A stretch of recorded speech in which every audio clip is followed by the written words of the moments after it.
Good morning, good noon, good afternoon, good evening, नमस्कार, सत श्री अकाल, आदाब to all my viewers, my friends and my dear students. आज की इस वीडियो के अंदर हम बात करने वाले हैं वर्ल्ड बी डे के बारे में। माय डियर फ्रेंड्स, मेरे प्यारे दोस्तों, वर्ल्ड बी डे जो है मई महीने के अंदर सेलिब्रेट किया जाता है। तो आज की इस वीडियो के अंदर हम जानने वाले हैं ये बीज हमारे लिए क्यों होती हैं इतनी इम्पोर्टेंट। माय डियर फ्रेंड्स, मेरे प्यारे दोस्तों, ये तो आप जानते ही होंगे क्या है। इसे कहते हैं मधुमक्खी का छत्ता यानी beehive, the house of bee. चलिए देखते हैं इस बीहाइव को यानी मधुमक्खी के घर को, मधुमक्खी के छत्ते को थोड़ा सा क्लोजली जाकर।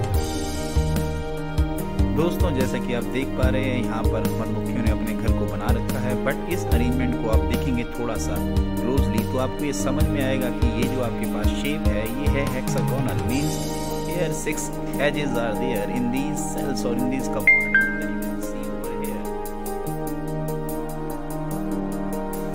चलिए वीडियो में थोड़ा सा और आगे बढ़ते हैं और जानते हैं कितने टाइप्स की होती हैं बी। दोस्तों, जैसा कि आप स्लाइड पर देख पा रहे हैं, बीज 3 डिफरेंट टाइप की हो सकती हैं, जिन्हें हम क्वीन बी, ड्रोन बी और वर्कर बी के नाम से भी जानते हैं। क्वीन बी को हिंदी में रानी मधुमक्खी कहा जाता है, जबकि वर्कर बी को कार्यकर्ता मधुमक्खी और ड्रोन बी को हम ड्रोन मधुमक्खी के नाम से ही जानते हैं। दोस्तों, वैसे हनी बी के तो बहुत सारे इंपॉर्टेंट फंक्शन होते हैं, बट एक इंपॉर्टेंट फंक्शन होता है पॉलिनेशन। ये हनी बी हमें हेल्प करता है पॉलिनेशन के अंदर। सो चलिए एक वीडियो के थ्रू जानते हैं और समझते हैं what is pollination. So this is the video for you.